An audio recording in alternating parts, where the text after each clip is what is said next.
आइए आज हम लोग पढ़ेंगे मौर्योत्तर काल के शुंग वंश। क्या पढ़ेंगे?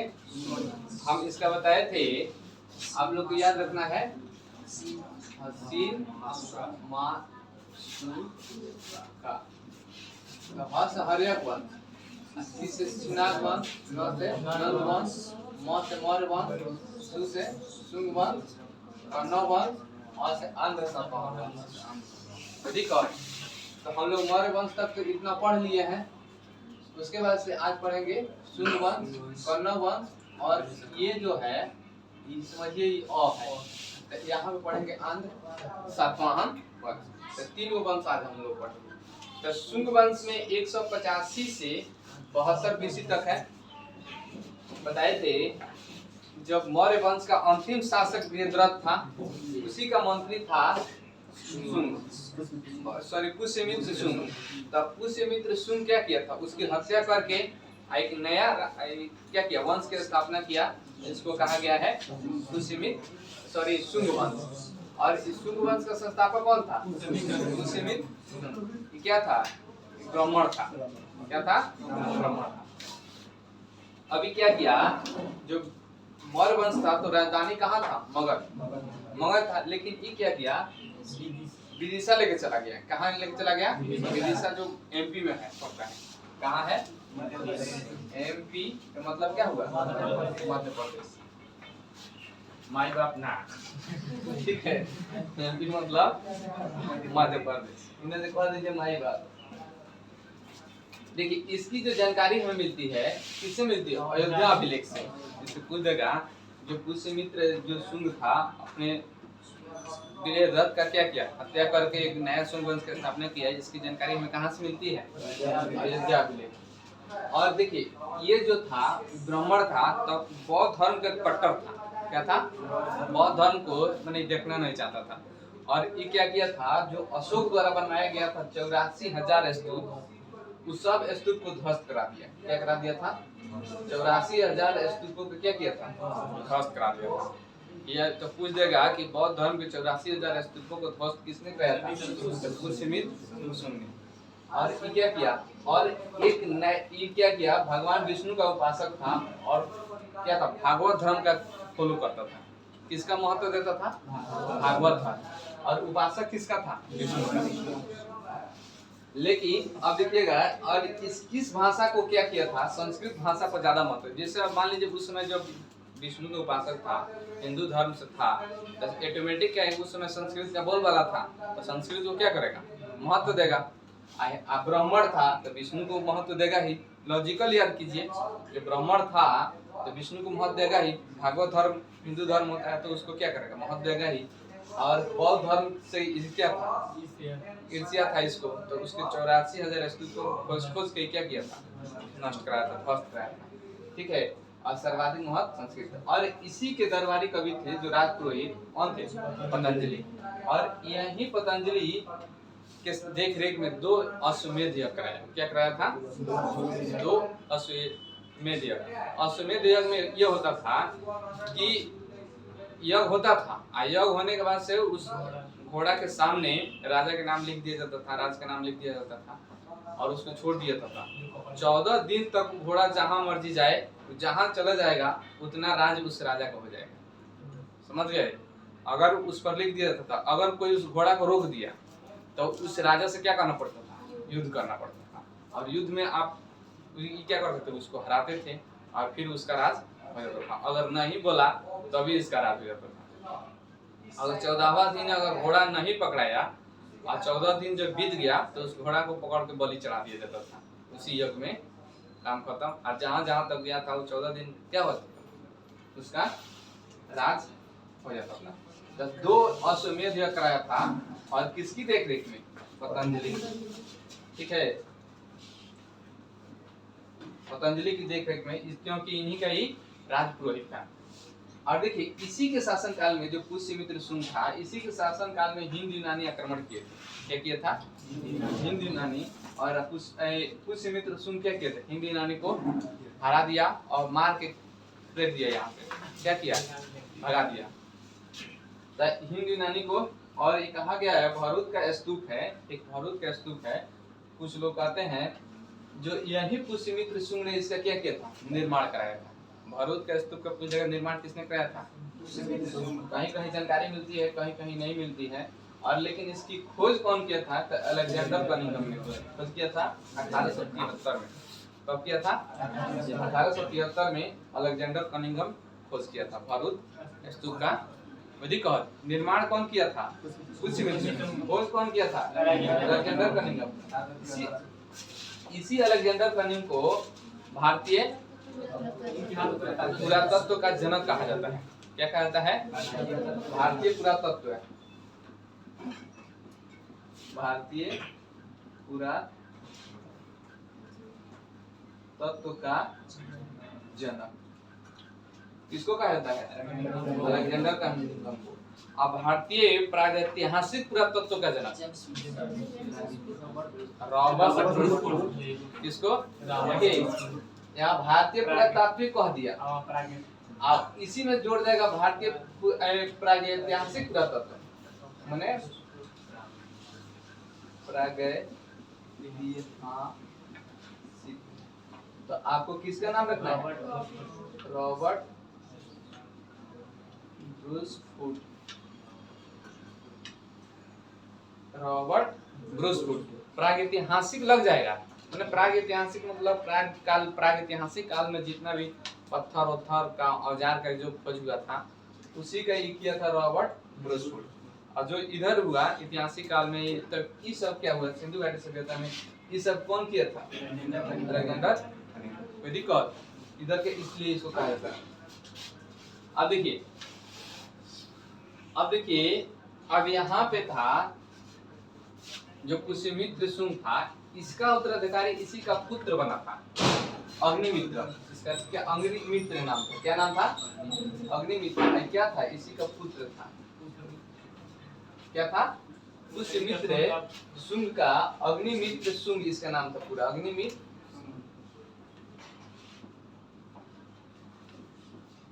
अग्निमित्र शुंग इसका उत्तराधिकारी बना। किसका?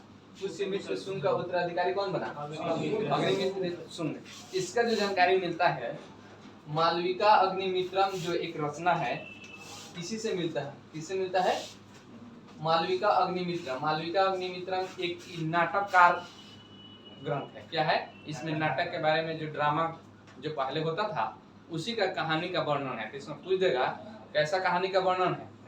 तो नाटक का या ड्रामा। ठीक है, इसमें मेन नाटक का ड्रामा का जो कहानी का वर्णन है, इसमें का वर्णन यही है कि पुष्यमित्र शुंग का एक बेटा था अग्निमित्र, और वही एक लड़की थी मनुष्यरा जो मालविका। इस दोनों का क्या था? इस दोनों के लव स्टोरी का वर्णन इसमें।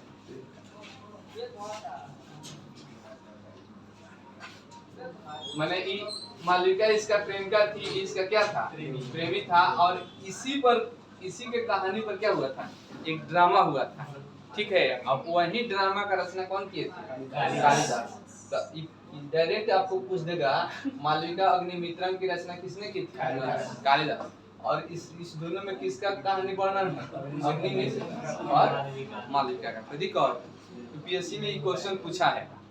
ठीक है, कौन ऐसा ब्राह्मण है, ब्राह्मण राजा का पुत्र है जिसका क्या है, उसका लव स्टोरी का बुक के नाम क्या है? तो यही है मालविका अग्निमित्रम। याद रखना, ये तो नहीं भूलेगा लेकिन ये भी भूल जाएगा। ठीक है, नहीं याद कीजिएगा। देखिए ये क्या किया था, जो अग्निमित्र था, अग्निमित्र शुंग जो था, जो इसका बाप बौद्ध धर्म का एकदम कट्टर था, समझ गए? जो पुष्यमित्र शुंग था 84,000 स्तूप को बौद्ध धर्म में जितना तक खोज कर क्या किया, ये बोला कि ये देख रहे हैं हमारा हिंदू धर्म का क्या होगा, खत्म हो जाएगा। इसीलिए उसने खोज के, अगर ये नहीं किया रहता तो रियली में आज इतना बहुत ज्यादा बौद्ध धर्म यहाँ पर आता। ठीक है, तो ये क्या किया था, बहुत सारा बौद्ध धर्म को खत्म कर दिया मैंने स्तूप को। लेकिन इसी का बेटा था अग्निमित्र शुंग, ये बौद्ध धर्म का संरक्षण दिया था। ये बोला कि कोई दिक्कत नहीं है, बौद्ध धर्म वाला जैसे है एडिट अपना रहिए, हमको उससे कोई दिक्कत नहीं, किसी का स्तूप से उसको कोई लेन देन नहीं था। ये मालविका के चक्कर में रहा। ठीक है, इसको बौद्ध धर्म से कोनो मतलब नहीं, ये अपने दुनिया में रहता था। इसी ये क्या किया था, इस सांची स्तूप का मरम्मत कराया था। क्या किया था? सांची स्तूप का मरम्मत कराया था। और इसी के शासन काल में हिंद यूनानी से एक राजदूत आया था। क्या आया था? राजदूत, ठीक है। और जिसका नाम था हेलियोडोरस।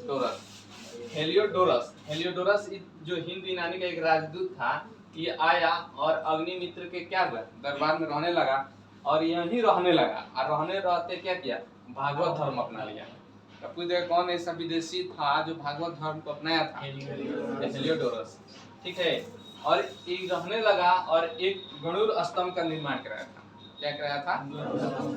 गरुड़ स्तंभ का निर्माण कराया था। बौद्ध धर्म का संरक्षण दिए थे, तो बता ही दिए थे। और इसका जो अग्निमित्र का उत्तराधिकारी बना था, भागभद्र बना था। भागभद्र, इसका कौन कुछ रिलेशन का होगा, मैंने उत्तराधिकारी बना था, ये पूछेगा भी नहीं, ऐसे ही बता दिए हैं। और इसका लास्ट जो शासक बना था देवभूति। क्या बना था? देवभूति। देवभूति का ही मंत्री था वासुदेव। अभी क्या किया, देवभूति को देखा कि जैसे कमजोर पड़ा, उसके बाद क्या किया, इसका हत्या कर दिया। और वासुदेव एक अलग वंश की स्थापना किया जिसका नाम था कण्व वंश, ठीक है। तो वासुदेव किसकी हत्या कर दिया था? देवभूति। तो इसमें आप लोग क्या याद रखिएगा, जो अंतिम शासक जरूर याद रखिएगा, देवभूति था, बस इसको याद रखना है। और इसी का हत्या, और बस पुष्यमित्र शुंग, इसका बेटा था उत्तराधिकारी अग्निमित्र, तो समझिए गए। उसके बाद से देवभूति याद रहा क्या ना रहा, इससे कौन फर्क नहीं पड़ेगा। अब देखिए, इसकी हत्या कर दिया वासुदेव। अब वासुदेव जब हत्या कर दिया तो एक अलग वंश की स्थापना किया था। और तो पूछ देगा कण्व वंश का संस्थापक कौन था? वासुदेव। और इसका 3 उत्तराधिकारी हुए थे। वो हुए थे, एक थे भूमिपुत्र, दूसरा था नारायण और तीसरा था सुशर्मा। क्या था? सुशर्मा। और सुशर्मा की थोड़ा ठीक था, तो भूमिपुत्र बना तो कण्व वंश ठीक ठाक चल रहा था, नारायण बना तो ठीक ठाक चल रहा था। लेकिन सुशर्मा था तब ये बहुत कमजोर था। क्या था? बहुत कमजोर था, माने वीक शासक था, इसे पूरा नियंत्रण नहीं हो रहा था। तो इसी का क्या किया लोग, महाराष्ट्र में एक वंश चल रहा था, सातवाहन वंश, माने वहां के जो थे। अब क्या किया, इसी पर अटैक किया और इसको खत्म कर दिया। और अपना एक क्या किया, अलग वंश बनाया, सातवाहन। क्या बनाया था? सातवाहन। और जो सातवाहन बनाया था,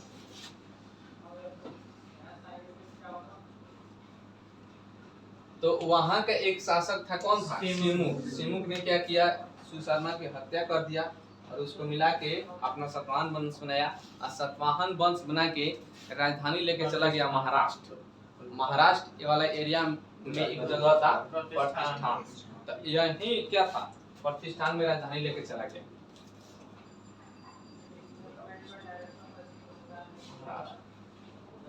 ठीक है ना? महाराष्ट्र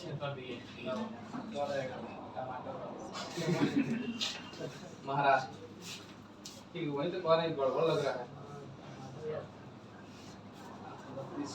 अरे उससे कोई दिक्कत नहीं है, भावना को समझिए क्या है, दिखावा में क्या रखा है, भावना को समझिए। देखिए महाराष्ट्र क्या था पहले, देखिए पहले था राजधानी था पाटलिपुत्रा, उसके बाद से पुष्यमित्र शुंग लेकर चला गया कहाँ, विदिशा।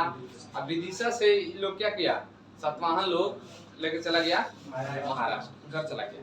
तो ये सिमुक था, और सिमुक का उत्तराधिकारी इसी का भाई बना कृष्ण। कौन बना था? कृष्ण। तब पूछ देगा सिमुक का उत्तराधिकारी कौन बना? कृष्ण। और इसका उत्तराधिकारी जो बना था, कौन बना था पता नहीं है, लेकिन इसमें से 4-5 नाम केवल याद रखना है, जो एग्जाम के पॉइंट ऑफ व्यू से क्या है, इम्पोर्टेंट है।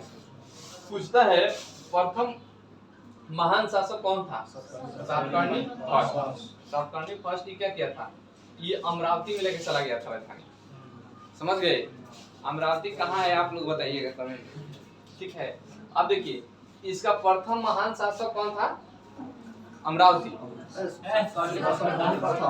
सॉरी राजधानी ना हो गया, प्रथम महान शासक था सातकर्णी। आप लोग ध्यान दे रहे हैं ना? देखिए इसका स्थापना किया था सिमुक, राजधानी बनाया था कहाँ, जो महाराष्ट्र में है। और इसका जो उत्तराधिकारी हुआ था कृष्ण, इसका भाई था, ठीक है। लेकिन प्रथम महान शासक पूछ देगा तो कौन बनेगा, सातकर्णी फर्स्ट, और द्वितीय महान शासक हाल, ठीक है। और इसमें पूछेगा सर्वाधिक महान शासक, जो सातवाहन वंश में सबसे ज्यादा महान शासक कौन बना, गौतमीपुत्र सातकर्णी। इसका शासन काल 106 से 130 ईस्वी तक है। ईस्वी है, बीसी नहीं, बीसी उधर खत्म हो गया। अब देखिए, अब यहाँ क्या है, गौतमीपुत्र सातकर्णी है, यही क्या किया था, शीशा का सिक्का चलाया था। जो शीशे का सिक्का चलाया था, तब पूछेगा शीशे का सिक्का कौन चलाया था, गौतमीपुत्र सातकर्णी। और क्या किया था, ये अपने नाम से पहले माँ के नाम लगाना स्टार्ट कर दिया था। क्या किया था, जैसे मान लीजिए इस सातकर्णी नाम है, तो लिख दिया था गौतमीपुत्र सातकर्णी, यानी इसकी माँ के नाम था गौतमी, यानी गौतमी का पुत्र है सातकर्णी, ठीक है। अभी भी देखिएगा, अभी वर्तमान में जब जैसे कोई महान आदमी बनता है तो उसमें अपने पिता के नाम पहले लगाता है। नरेंद्र मोदी का नाम क्या है, दामोदर लग जाता है, चाहे आगे लगाए चाहे पीछे लगाए। तो उसी तरह से ये लोग क्या किया था, अपने माँ का, बोला गया कि ये अपने माँ को बहुत सम्मान करता था, इसलिए लोग अंदाजा लगाया है, और नाम पहले लगाया है इसका मतलब सम्मान करता होगा। तो इसका क्या है, लेकिन ये पितृ प्रधान था, नहीं, ये माता का सम्मान करता था, लेकिन जो सत्ता जो था पितृ प्रधान था। पितृ प्रधान मतलब कि पुत्र ही उसका उत्तराधिकारी बनेगा, ये नहीं। मातृ प्रधान का मतलब ये होगा कि लेडीज इज फर्स्ट, माने लेडीज इसका क्या होगा, उत्तराधिकारी आएगी। यहाँ पर अपना माता का सम्मान करता था, लेकिन इसका वंश जो अगला वंश बनता था, उत्तराधिकारी बनता था, कोई लड़का ही बनता, समझ गए। अभी आपके घर का देख रेख, इस तरह अभी हम लोग घर में देखते हैं कि पिताजी मेन काम करते हैं, मुखिया मेन पिताजी नहीं रहते हैं, साइड से माँ रहती है, समझिए रहे हैं, वो अलग के बात है। तो इसी तरह से, लेकिन अभी घर में आपका कोई आएगा तो पूछेगा ये काम हुआ है, कौन है, तो आपके माँ को नहीं खोजेगा, आपके पिताजी को खोजेगा, उन्हीं के सिग्नेचर से क्या होगा, खेत बनेगा, चाहे बंद कराएगा, आपके माँ कितना सिग्नेचर करेगी तो कोनो फर्क नहीं पड़ेगा, ठीक है। भले वो राय दे देती है लोग, अब घर का औरत लोग जो राय देती है काम को काम में गड़बड़ हो जाता है, ठीक है। देखिए, ब्राह्मणों की भूमि दान में देना स्टार्ट कर दिया था, सातवाहन वंश से ही स्टार्ट हुआ था। ब्राह्मणों को भूमि क्या करता था, दान में देता था। और ब्राह्मणों में भूमि दान तो देता था सातवाहन वंश। सातवाहन वंश में कौन था, गौतमीपुत्र सातकर्णी। बस जो एक्स्ट्रा काम हुआ था यही, बाकी सभी महान था, कम महान था। उसका उत्तराधिकारी जो बना था वशिष्ठिपुत्र पुलवामी, क्या बना था, इसका उत्तराधिकारी यहाँ लिख दिए हैं, वशिष्ठिपुत्र पुलवामी। और यही जो वशिष्ठिपुत्र पुलवामी था, पहली बार आंध्र प्रदेश पर अटैक किया था। उस समय आंध्र प्रदेश इसका नहीं था, आंध्र प्रदेश को अटैक किया, पूरा आंध्र प्रदेश को हड़प लिया, माने अपने में मिला लिया। तो आंध्र प्रदेश एरिया को वशिष्ठिपुत्र पुलवामी क्या किया था, तो ये आंध्र प्रदेश को मिलाया था, इसीलिए इसका नाम लिया जाता है, ठीक है। तो यही जब आंध्र प्रदेश को मिला लिया, इसीलिए इसको कहा गया आंध्र सातवाहन वंश। अगर ये नहीं मिलाया रहता तो सातवाहन वंश ही इसका नाम रहता। एक चीज और यहाँ पे लिखे हैं, गौतमीपुत्र सातकर्णी इसका 23वें नंबर का शासक था। टोटल कितना शासक था ये पता नहीं है, लेकिन ये कितने नंबर का था, इसके पहले 22 को हुआ होगा, समझ रहे बात को। तो इस 23वां नंबर इसका था। और इसमें क्या है, एक और याद करना है, अंतिम पुलवामी तृतीय। सातवाहन वंश में संस्थापना किया था सिमु, अंतिम शासक पुलवामी तृतीय। वशिष्ठिपुत्र पुलवामी आंध्र प्रदेश को अटैक किया, बस इसको यहाँ से याद रखना है। और गौतमी पुत्र सातकर्णी जो था, अपने माँ का नाम पहले लगाना स्टार्ट किया था, ब्राह्मणों को भूमि दिया और सिक्के चलवाया, क्या शीशे का सिक्के चलवाया। और द्वितीय महान शासक हाल, दोबारा हाल पूछ लेंगे क्या हाल है, तो द्वितीय महान हो गया। अब प्रथम में पहले बार में 7 अगर पूछिए, सातकर्णी फर्स्ट। और उत्तराधिकारी जो था सिमु का कौन था, इस तरह से आप लोगों को याद हुआ कि नहीं हुआ, एक बार और रिवीजन करा सकते हैं। कितना टाइम हो गया, 15 20 मिनट। 20 मिनट कर, 4 मिनट और बढ़ा देते हैं, याद हो जाएगा। देखिए हम बताए थे मौर्य वंश के पहले कुछ वंश चला था, और मौर्य वंश के कुछ बाद चला था। तो जो पहले चला था पूर्व मौर्य काल, और जो बाद चला था मौर्योत्तर काल। तो पूर्व मौर्य काल जो था यहीं से आप लोग देख लीजिएगा, तो मौर्य काल, तो हर्यक वंश, शिशुनाग वंश, नंद वंश, तो इसी को पूरा याद रखिएगा। हसीन मातृकाल, और मौ से मौर्य वंश, सु से शिशुनाग वंश, और कौरव वंश, और आंध्र सतवाहन वंश को दिक्कत। तो इस तरह से याद रखिए। शुंग वंश, अब बताए थे मौर्य वंश का अंतिम शासक कौन था? बृहद्रथ। बृहद्रथ का ही मंत्री था पुष्यमित्र। पुष्यमित्र उसका शुंग क्या किया? हत्या करके एक अलग वंश की स्थापना किया। उस वंश का नाम क्या था? शुंग वंश। और शुंग वंश का जो संस्थापक था पुष्यमित्र शुंग क्या था? ब्राह्मण था। और ब्राह्मण था, और उसके बाद से क्या किया था? अपनी राजधानी विदिशा ले गया, और इस भागवत धर्म को क्या किया था? माना था, और भगवान विष्णु का उपासक था। संस्कृत भाषा को सर्वाधिक बल दिया, और कौन स्तूप का निर्माण कराया था? भरूत स्तूप। भरूत स्तूप का क्या किया था? निर्माण कराया था। और इसी तरह से एक 2 अश्वमेध यज्ञ कराया था। इसका राज्य कवि कौन थे? पतंजलि। 2 अश्वमेध यज्ञ कराया था। बताए थे यज्ञ में क्या होता था? एक अश्व को छोड़ा जाता था, यानी घोड़ा को 14 दिन तक घूमता था, जहाँ घूमता था उस राजा का राज हो जाता था। अगर किसी को पसंद नहीं है तो उसको रोकता था, इस राजा से युद्ध करता था, और उसके बाद से अगर युद्ध में वो जीत गया तो उसका जो जीतता था उसका राज हो जाता था। तो देखो इसका पुत्र हुआ कौन? अग्निमित्र। अग्निमित्र इसका पुत्र हुआ। और अग्निमित्र की जानकारी हमें जो मिलती है मालविका अग्निमित्रम से, जो एक नाटक का बुक है, हमारे नाटककार बुक है या ड्रामा है, उसमें रचित है, जिसमें उसकी प्रेमिका कौन थी? मालविका। और मालविका और अग्निमित्र का क्या है? प्रेम कहानी का वर्णन है। ठीक है, उसी को इनको मजा आ गया है। ठीक है, उसका वर्णन है, अब उसी से उसका जानकारी मिलता है। उसकी रचना कौन की थी? कालिदास। और ये क्या किया था? एक सांची के स्तूप का जीर्णोद्धार कराया, मरम्मत, जीर्णोद्धार को मरम्मत बोलते हैं, मरम्मत कराया। और इसी के शासन काल में कौन आया था? एक हिंदू यूनानी राजदूत आया था, हेलियोडोरस, और वो भागवत धर्म को अपनाया, और गरुड़ स्तंभ का क्या किया था? निर्माण किया था। और इसके बाद से इसका कौन बना था? ये बौद्ध धर्म का संरक्षण किया था। इसका पिताजी बौद्ध धर्म का विरोधी था। उसके बाद से इसका अंतिम शासक याद रखिए देवभूति। इसकी हत्या वासुदेव किया था। वासुदेव के उत्तराधिकारी कौन बना था? भूमिपुत्र। उसके बाद नारायण, और उसके बाद से सुशर्मा। सुशर्मा की हत्या कौन कर दिया था? सिंह का सातवाहन वंश की स्थापना कर दिया। और इसमें सातवाहन वंश का राजधानी कहाँ था? प्रतिष्ठान, महाराष्ट्र में। आप उसके बाद महाराष्ट्र के बाद तो हो गया। और उसका उत्तराधिकारी कौन बना? कृष्णा। कृष्णा उसका भाई था। और उसके बाद से सातकर्णी प्रथम, उसके बाद से हाल द्वितीय महान था, सर्वाधिक महान गौतमपुत्र सातकर्णी। उसने शीशे का सिक्का चलाया था, भूमि ब्राह्मणों को दान दिया था, और क्या किया था? अपने नाम के पहले अपने माँ का नाम लगा दिया था। और वशिष्ठ पुत्र पुलवामी क्या आंध्र प्रदेश को मिलाया था। अब उसके बाद से एगो कौन था? पुलवामी तृतीय लास्ट था। जय हिंद, जय भारत।